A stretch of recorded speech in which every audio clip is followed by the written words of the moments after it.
Assalamualaikum warahmatullahi wabarakatuh. Innal hamdalillah nahmaduhu wa nasta'inuhu wa nastaghfiruh wa na'udzu bihi min shururi anfusina wa min sayyiati a'malina.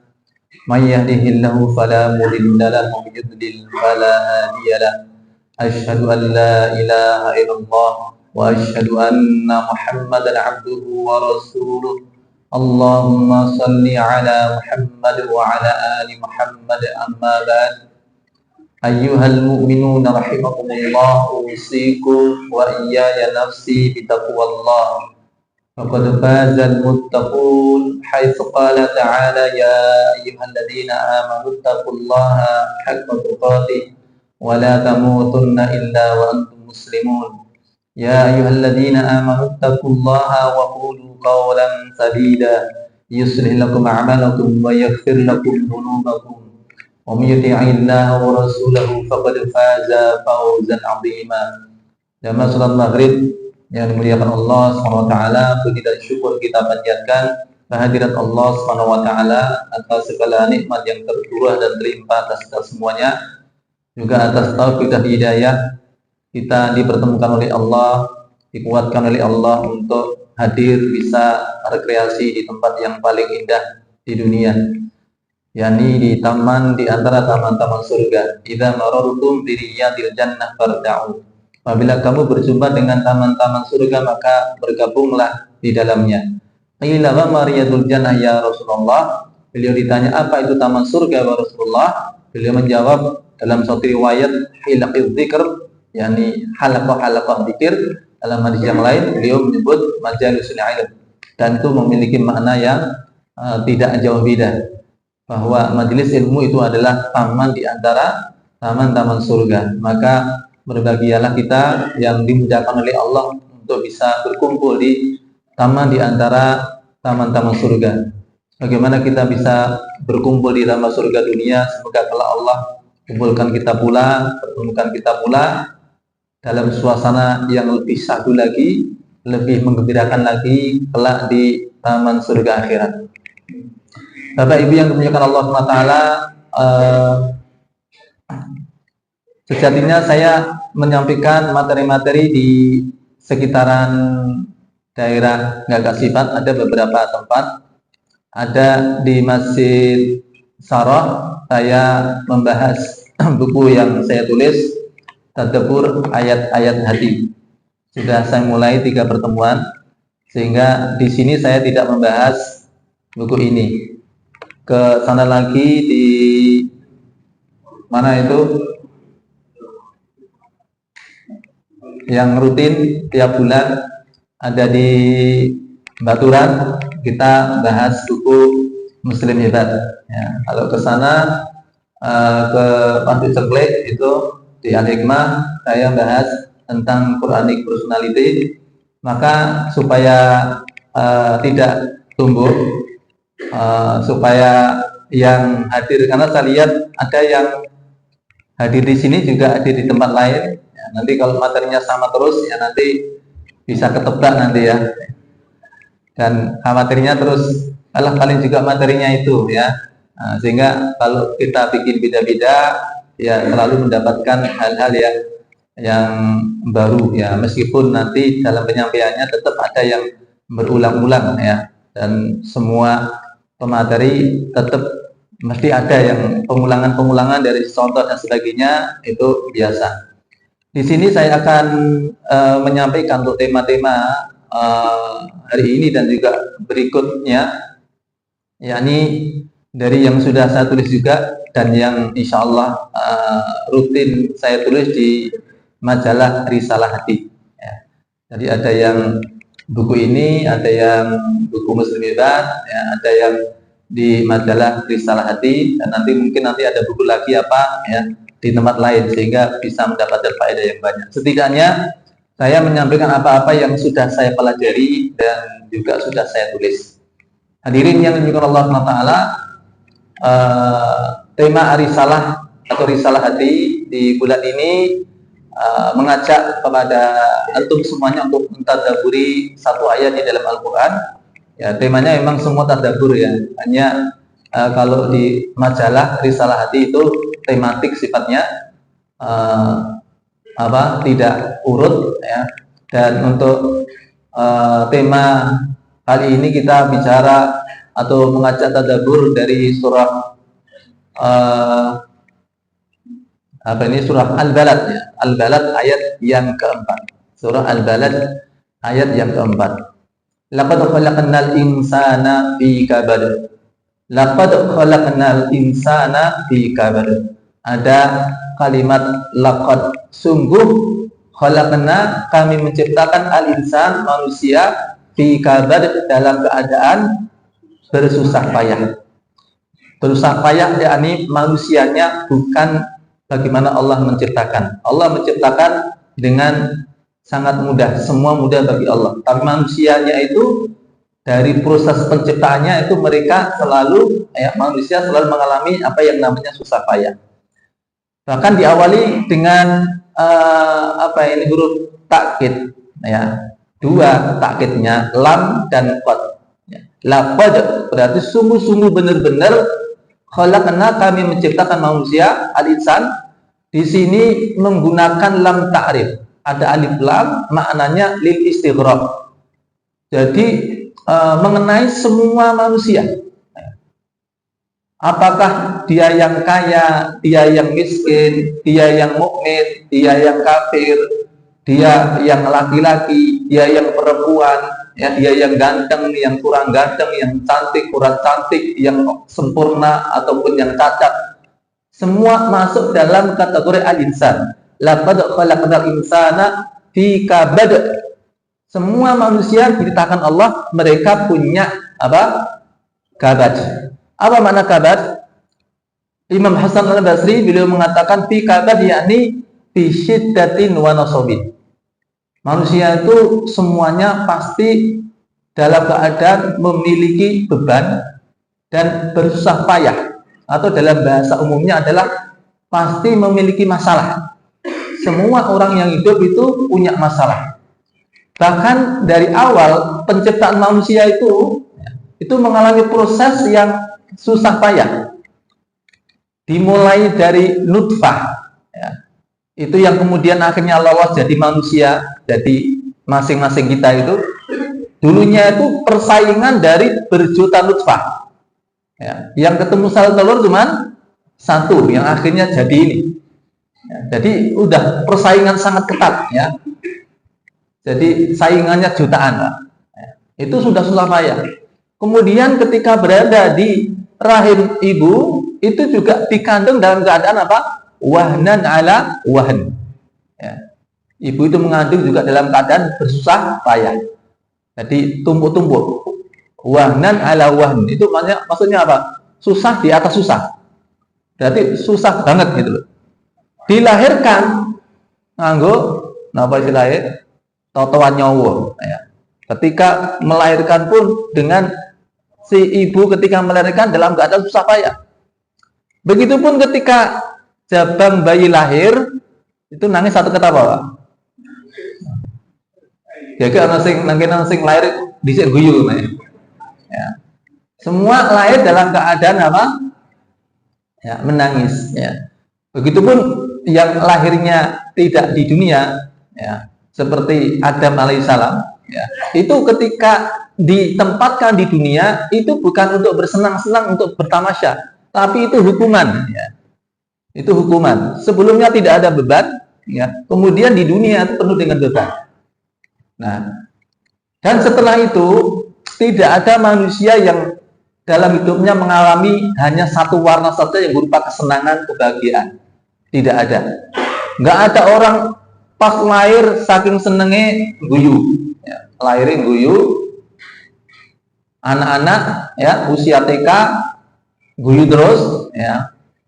Jadi termasuk di usia bayi misalnya dia lapar, dia haus, ya guyu terus, nggak ada. Di masa kemudian mudanya bisa foya-foya terus ya. Di masa tuanya juga kaya raya terus dan mati dalam keadaan ketawa. Nggak ada. Manusia tidak ada yang mengalami seperti keadaannya seperti itu. Yakni dalam keadaan senang terus. Bahkan taruhlah kesenangan manusia itu dialami itu, tapi tidak ada pernah berkumpul dalam satu keadaan ngumpul itu kesenangan-kesenangan yang ada pada manusia. Masa kecil itu bisa waktunya longgar untuk bersenang-senang. Fisiknya ya itu memang pas untuk bersenang-senang, tapi belum punya duit. Sehingga harus seneng-seneng durung ono. Kemudian nyelot ke sini, kemudian di usia muda wis nyambut gawe. Dia sudah kerja, berarti sudah punya duit. Fisik juga untuk mengenyam kenikmatan kelezatan juga masih support. Ya, iso ngrasake sing enak ya rasa enak, ora wedi resiko dan sebagainya. Itu masa muda. Tapi ya itu waktunya habis untuk kerja. Ya. Makanya ada istilah weekend ya. Jadi nyambut gawe ini 6 dino, seneng-senenge ya. Sedina kuwi nek ora pas barengi gotong royong ya. Sing 6 dino menyambut gawe, sing sedina 3 gotong royong. Ora seneng-seneng ya. Nah, itu masa muda. Kemudian semakin ke sini bertambah umur di usia tua. Usia tua mungkin dia masih punya simpanan banyak harta. Paling murah di pensiunan misalnya. Harta ada, waktu longgar mau pensiun. Waktu longgar. Tapi tubuh sudah tidak lagi support untuk bersenang-senang. Ya, wis mbah-mbah tawani, ayo mbah, nanggon pokoknya top banget, ya, view-nya jos banget, ya. Nang ngendi munggah gunung Merbabu misalnya. Nah, wis sepuh mbak tawani munggah gunung Merbabu ya. Istri mau ya, nang pulau kapur lah ya, nang kasur maksudnya. Nah, atau mungkin tempatnya datar, ya. Untuk di tempat yang indah, menyenangkan dan sebagainya. Tapi apa? Ya. Boyo enak nggolong suwe senajan numpak mobil wis ra kuat. Ya. Wis ra iso ado-ado. Ya. Udah tidak support lagi fisik. Makan juga begitu. Makan itu pilih-pilih, Pak. Ya. Siriane wis akeh banget, ya. Mangan kacang wedi apa? Kacang Pak kolesterol. Asam urat ya. Kalau mangan kacang wedi asam urat, atau mangan gorengan wedi kolesterol, mangan iwak pedus wedi masa sih fitnah nih ya. Jadi Nabi bahkan memberikan satu saran, ambillah dari kalian kambing karena padanya ada keberkahan.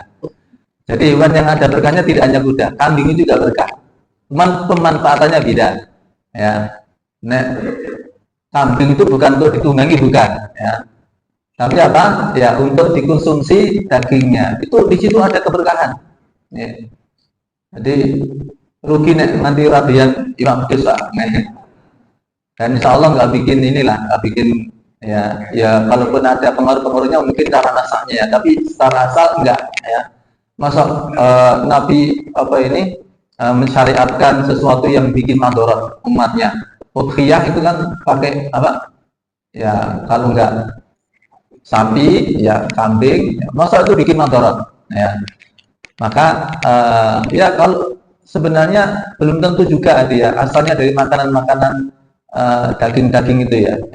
Jangan-jangan yang bikin tensina itu malah tempe ya, bukan satenya. Ya. Pernah coba nggak? Punya anak 2, ya, dicoba mana yang lebih dulu naik tensinya. Ya, selama 1 minggu, ini anak eluru, ya, sing gede dikai lauk tempe terus seminggu, sing cilik dikai lauk sate terus. Kira-kira tensinya sing munggah sing ndi, Pak? Ya. Sing lauk sate apa lauk tempe? Ya, sing lauk sate ngono 5 dina di tenang-tenang wae. Iki sing lauk tempe iki 2 dina sambat. Tempe meneh. Ya. Lagi 2 dina tensine munggah. Ngono kok ngarani sate ya. Sing mare tensine munggah. Tapi begitulah perjalanan manusia itu tidak ada di satu umur di mana semua kesenangan bisa ngumpul. Kalau ada kesenangan yang nempel, ada kesenangan yang lain yang hilang dari dirinya. Ya. Jadi memang manusia itu tempat adanya masalah. Ya. Laqad khalaqnal insana fi kabad. Ya. Semua manusia pasti dalam keadaan punya masalah selagi dia masih hidup. Jadi mohon maaf, saya melihat wajah bapak-bapak, mas-mas semuanya ini yang saya lihat ini, kelihatannya wajah-wajah bermasalah ini. Ya. Tahu enggak Pak, kira-kira saya menebak dari mana Pak? Kok tahu kalau jenengan punya masalah? Dari mana? Dari mana? Mergo isih urip, ya. Nek sing urip mesti duwe masalah. Sing wis ra duwe masalah iku sing mati ya sih ini masalah Pak. Sing nang swarga. Nang swarga itu ada masalah Pak, ya. Tapi selagi di dunia pasti punya masalah. Jadi kalau panjenengan mengeluhkan di masalah, tenang Pak. Akeh tunggale, nggih. Wabeh wong urip mesti duwe masalah. Ya. Dan masalahnya sebenarnya juga enggak jauh-jauh beda, ya. Maka apa yang Allah sebutkan tadi, laqad khalaqnal insana, semua manusia. Jangan Anda kira yang kaya tidak punya masalah. Ya. Jangan Anda kira sing wong ganteng ini ada masalah. Jangan dikira yang cantik-cantik tidak punya masalah. Ya. Jangan dikira yang pejabat-pejabat itu ya tidak punya masalah. Masalahnya akan bertambah. Oh, saya ingin bedino dipisui uang Pak niku Pak. Pejabat-pejabat niku ya. Apa mana ya pantas dipisui ya.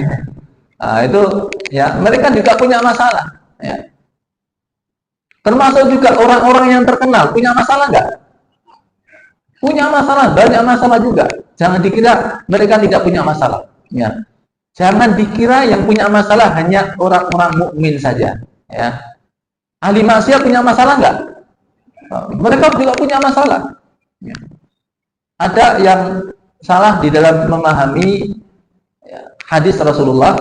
Ini sesuatu yang sekaligus untuk menggambarkan kita orang beriman juga memang harus siap untuk menghadapi masalah-masalah yang ada tanpa kita mencarinya ya. Jadi wis rasa golek masalah, rasa mancing-mancing perkara awake dhewe wis genah di perkara ya. Wis genah duwe masalah. Pokoknya nek urip mesti duwe masalah. Itu kenapa orang ketika tidur itu dikatakan sebagai sebuah kenikmatan. Ya. Kenapa Pak? Turu kok kenikmatan karena apa? Jadi tidur itu kenikmatan dan penak-penak turu itu apa? Nek angler ini maksudnya apa Pak? Ora krasa apa-apa. Samsa ora krasa apa-apa berarti apa samsaya penak. Nih. Biasanya pas pengajian. Biasanya pas pengajian karena ini menikmati turunnya sakinah, ketenangan ya. Sampai apa nek pas pengajian itu iso dan menikmati tenang ya. Ya itu lepas masalah Pak ya, pas pengajian. Jadi kalau ada dengan punya teman saudara yang katanya punya penyakit insomnia ya. Loro kok ora iso turu ya. Bisa dicoba resep saya Pak.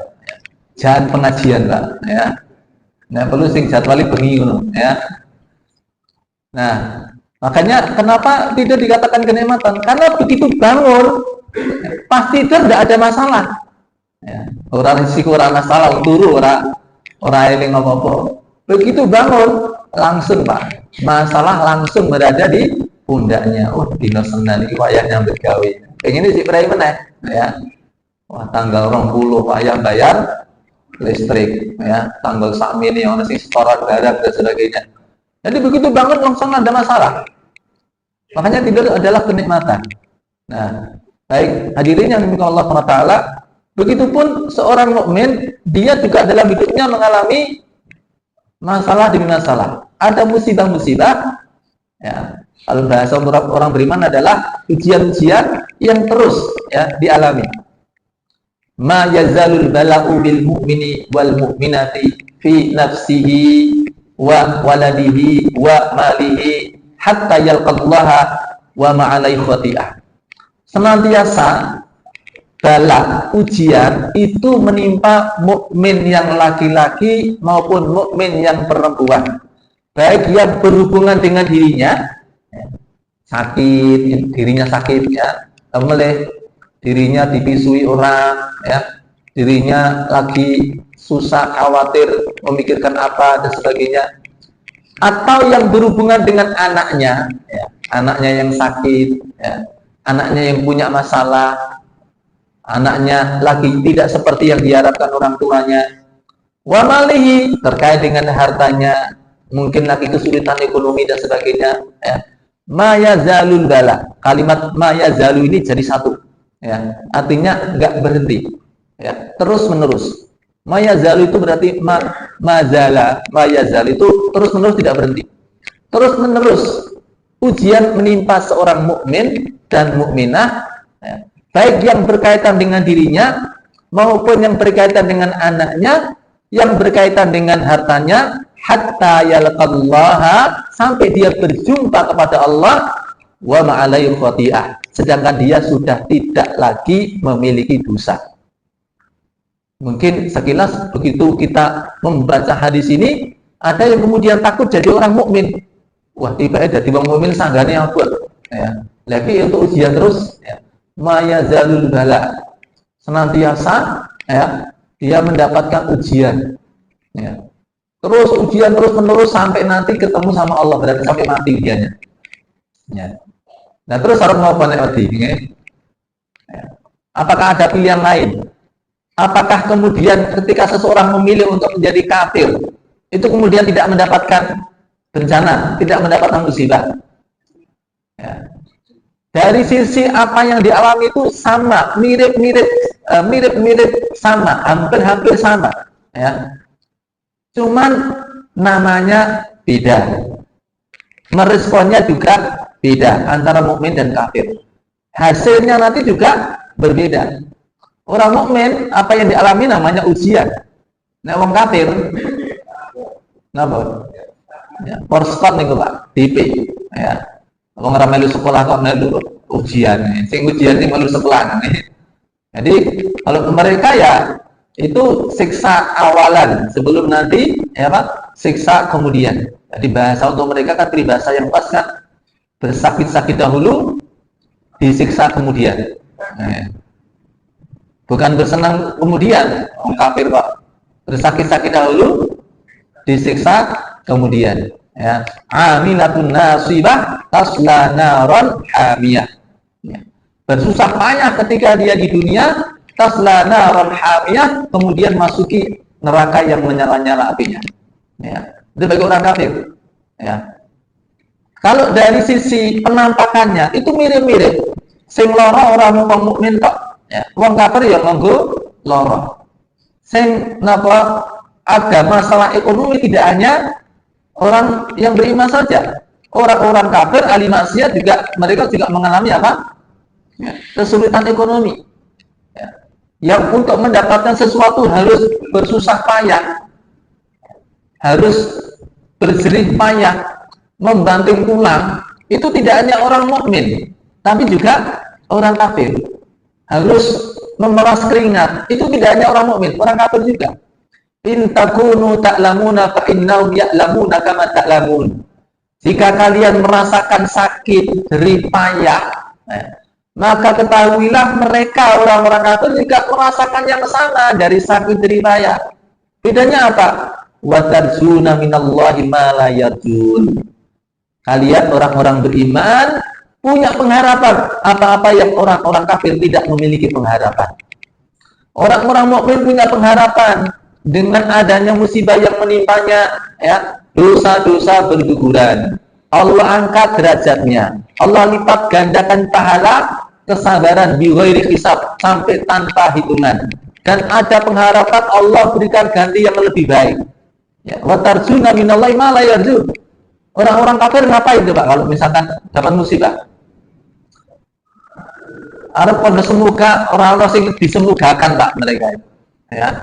Harus semoga harus sopor, ya. Maka tidak ada hiburan sama sekali. Orang-orang beriman, ya, dia mengalami yang serupa dengan apa yang dialami oleh orang-orang kafir. Tapi pengharapannya jauh lebih banyak dari apa yang dialaminya, ya.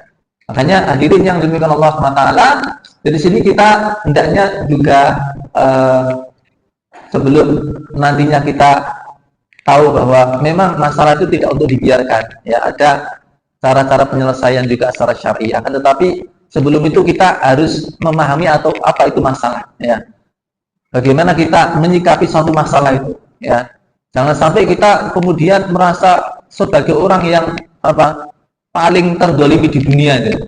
Ya, sambuate ora umum kaya liyane ora ngrasake ngono ya. Jadi kalau jenengan merasakan ada masalah sekali lagi ya, saben wong sing mbok delok kan Mbak, asline duwe masalah. Ya, asline duwe masalah. Jenengan duwe ketemu kanca wong sugih, kok kita ngono ya seneng-seneng. Ngerti ya niku yo duwe masalah lah. Ya. Dan kadang-kadang masalah yang ada pada dia itu ya solusinya ada di panjenengan. Sesuatu yang diharapkan itu sesuatu yang Anda punya. Cuma dengan jenengan tidak punya apa yang dia punya. Ya memenuhi nang dunia di sini ya. Pasti orang itu dalam keadaan memiliki masalah. Tapi sekali lagi bahwa pengharapan seorang mukmin dengan adanya masalah-masalah, adanya beban, susah payah, termasuk yang berat adalah bencana, musibah, itu semua ya pengharapan insya Allah itu sangat besar. Ya.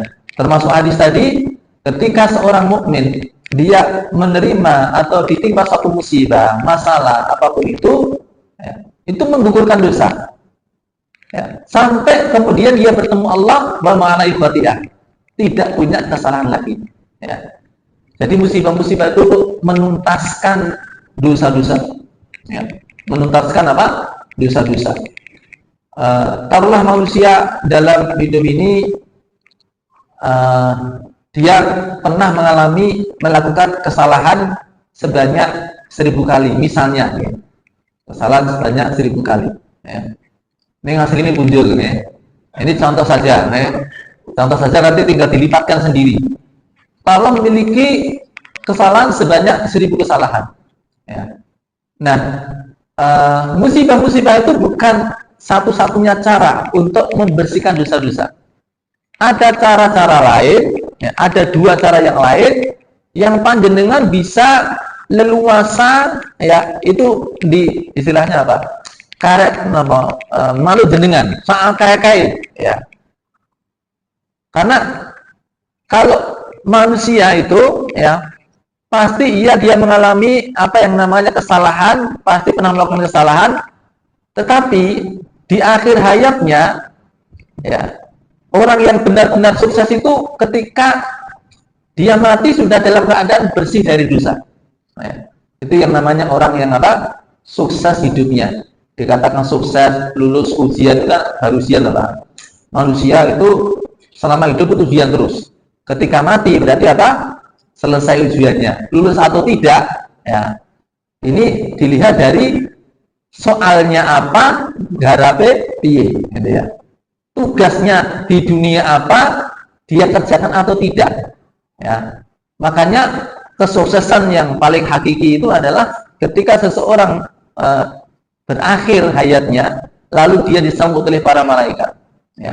Alladzina tatawaffahul malaikatu thayyibin yaquluna salamun alaikum udkhulul jannata bima kuntum ta'malun. Orang-orang yang diwafatkan para malaikat dalam keadaan thayyibin, dalam keadaan bersih. Ibnu Katsir mengatakan yang mukhlisina minasyirki wa danasi wasu. Dia bersih dari kesyirikan, bersih dari dosa dan kesalahan. Ya. Ini kira-kira mungkin ya Pak? Mungkin tidak? Mati sudah dalam keadaan bersih, ya, dari kesalahan dan dosa. Mungkin, dan ini yang kita cari, ini kesuksesan sesungguhnya. Ya. Yang dituntut bukan kok ketika itu tidak pernah salah. Kalau itu tidak mungkin bisa kita. Kullu bani Adam khata', setiap manusia pasti punya salah. Ya. Tapi karunia Allah bahwa orang-orang yang pernah bersalah, pernah berdosa, ya, diberi sarana bagaimana membersihkannya. Musibah itu bukan satu-satunya cara. Ya. Musibah itu bisa lebih sedikit Pak. Ya. Kalau dua ini kita perbanyak porsinya. Ya. Dua yang lain kita perbanyak porsinya, maka musibah bisa lebih sedikit. Ya. Aslinya itu dosa itu, aslinya maksiat, musibah itu Apa itu? Maksud saya musibah, bala, ya, bencana itu terjadi karena apa? Karena dosa. Ya. Makanya kalau kita mempersedikit dosa, kalau dosa sebenarnya tidak mempersedikit, tidak meninggalkan dosa, ya. Berusaha betul untuk menjauhi perbuatan dosa, ya. Maka itu juga meminimalisir musibah-musibah, sehingga cukup dengan dua yang sebelumnya, ya, itu porsinya lebih besar sehingga musibah bisa lebih sedikit, ya. Apa dua hal yang sebelumnya?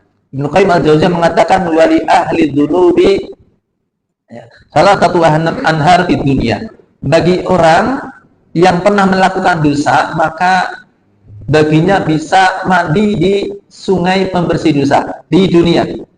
Yang kalau dia sudah bersih di tiga sungai ini, tak perlu lagi nanti kalau mau masuk surga dimandikan dulu di sungai yang keempat, yang bernama Nahrul Jahim, sungai Jahanam. Nggak perlu, kenapa? Sudah bersih waktu di dunia. Ya. Ini pernah saya sampaikan, tapi saya mau memberikan ilustrasi dengan hitungan tadi. Taruhlah seseorang memiliki 1000 kesalahan, ya. Lalu dia membersihkan diri dengan cara yang pertama, sungai yang pertama, pembersih yang pertama, yakni taubatun nusuh, ya. Narut taubah an-nusuh, sungai berupa taubat nasuha, ya. Dari 1000 kesalahan dia taubat sampai 250 poin misalnya, ya. Saka dosane 1000 sing napa tobat pinten 250, maka 250 ini hilang karena orang yang bertaubat dari dosa, at-taibu minadz-dzambi kama la dzamba lahu. Orang yang bertaubat dari dosa, dia seperti orang yang tidak pernah melakukan dosa, ya. Tapi ya tadi, ya, kesalahannya 1000, tobatnya baru berapa? 250, ya.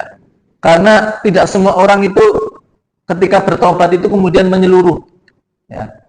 Tidak setiap yang dilakukan manusia berupa dosa itu kemudian dia bertaubat. Ada dosa kadang dilestarikan, iman-iman tinggal, ya, atau dia belum cong, ya, belum mantap betul untuk bertaubat, iman-iman, ya. Taruhlah dari 1000 kesalahan 250 ini dia bertaubat, berarti dosanya masih berapa, Pak? Ya, 750, ya. Asli ini akeh, karena pengen dewi keuntungannya, ya. Taruh masih 750. Lalu dia mandi di sungai yang kedua, ya. Kalau sungai pertama tadi taubat nasuha, sungai yang kedua adalah Nahrul Hasanat, ya. Sungai yakni berupa amal-amal kebaikan yang banyak. Setiap kebaikan yang dikerjakan oleh seorang mukmin, maka fungsinya bukan sekedar menambah pahala, tapi juga meninggikan derajat, dan juga ketika itu dalam waktu yang bersamaan menggugurkan dosa. Dalilnya adalah apa yang Allah firmankan, innal hasanati yudhibnas sayyi'at. Sesungguhnya al-hasanat di sini menggunakan alif lam juga lil istighraq, segala jenis kebaikan, baik yang berhubungan dengan Allah ataupun yang berhubungan dengan makhluk. Yudhibnas sayyi'at, itu akan menghilangkan as-sayyi'at, keburukan-keburukan.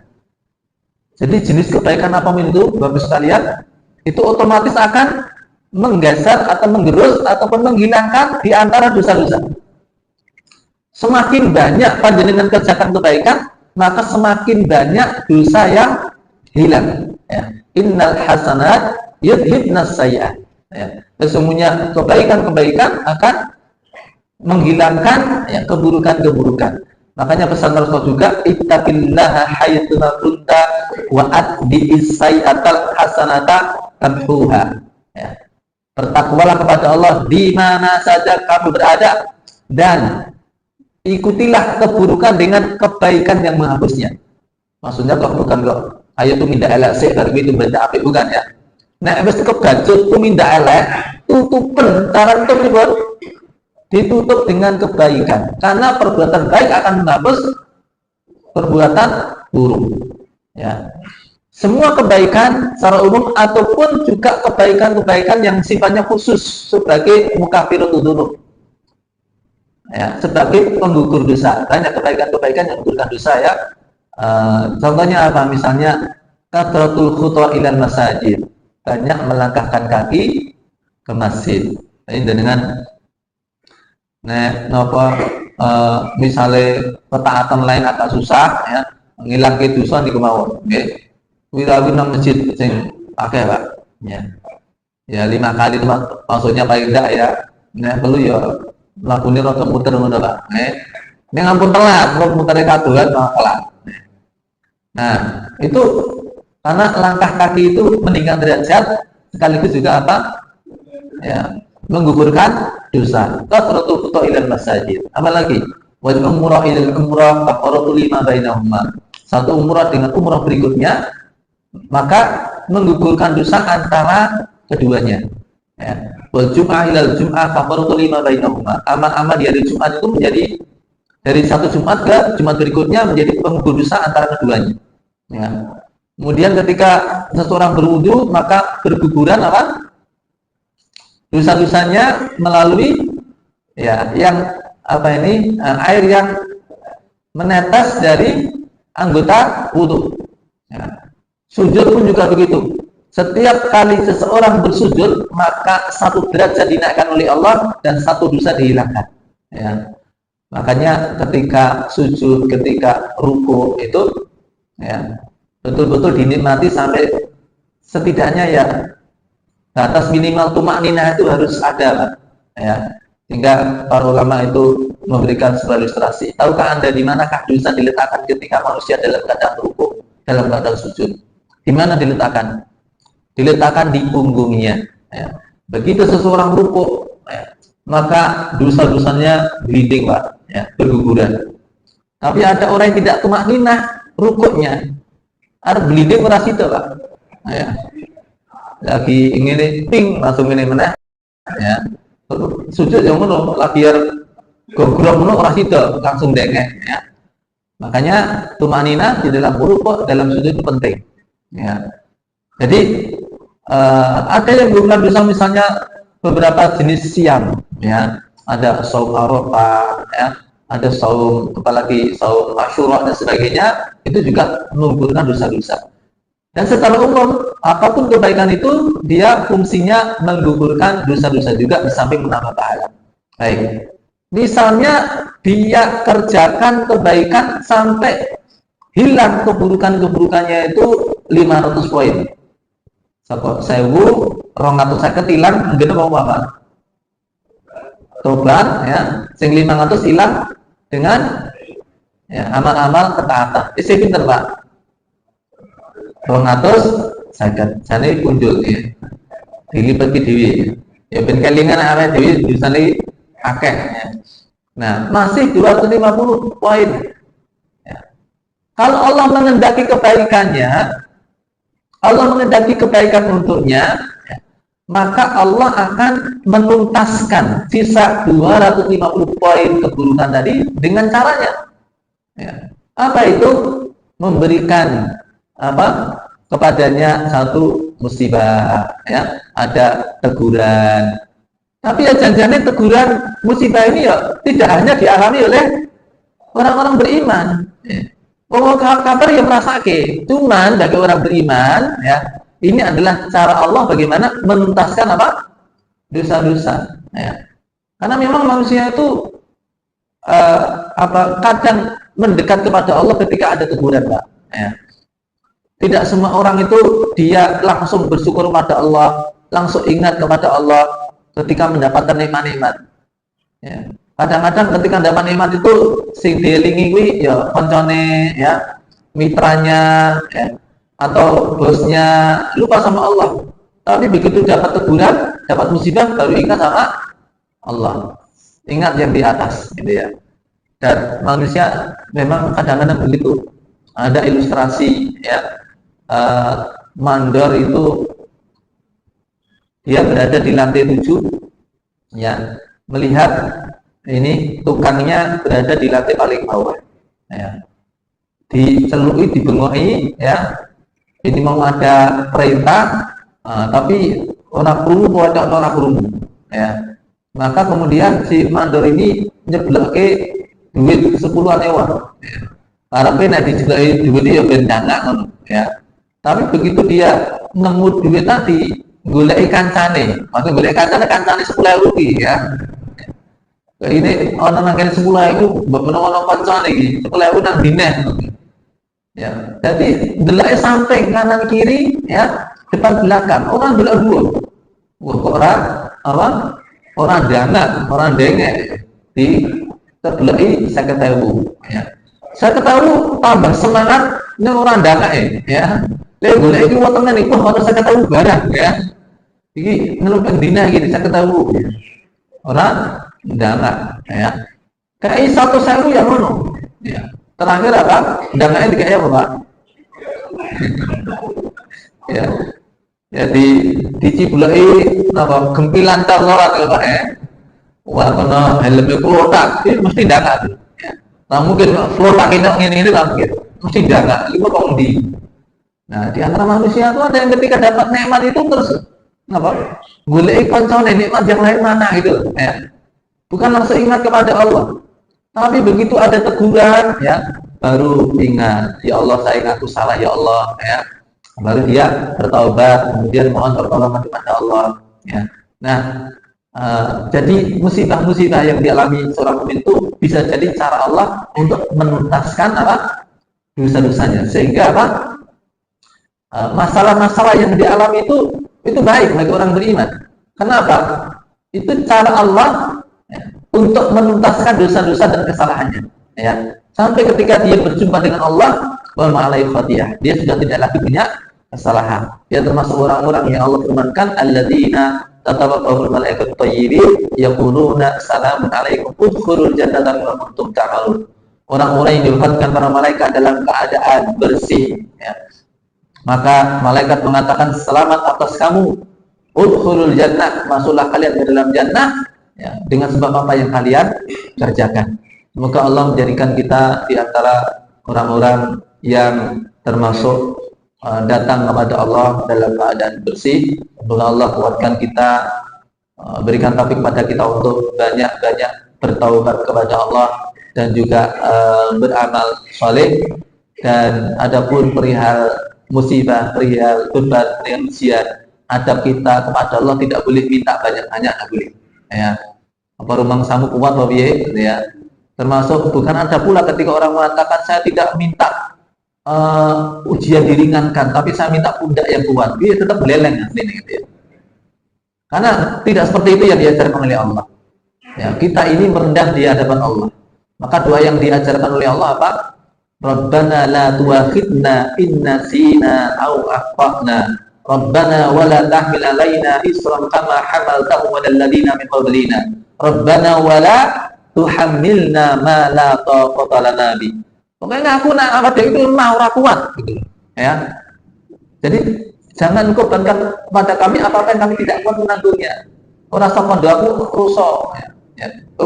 Masalah sepiro aku kuat ya. Sing penting jenengan pas kekuatan. Itu ya ada ono rasa-rasa unsur gelelengi sithik ya. Tapi yang jelas tidak sesuai dengan adab yang Allah ajarkan. Ya, pokoknya kalau kita di hadapan Allah itu merendah serendah-rendahnya ya. Terhadap musibah kita tidak boleh meminta untuk diuji oleh Allah ya, tidak boleh meminta musibah datang pada kita ya. Cukup kita tahu bahwasanya memang namanya orang beriman selalu dia akan mendapatkan ujian-ujian. Tapi sekali lagi ya, bukan berarti kemudian orang-orang ketika tidak beriman tidak mendapatkan bala, tidak mendapatkan bencana. Dari sini itu sama aja penampakannya. Tapi sekali lagi beda cara merasakannya, beda hasilnya, juga beda pengharapannya. Ya, wallahu a'lam bishawab. Ini yang disampaikan. Akhirul kalam. Assalamualaikum warahmatullahi wabarakatuh.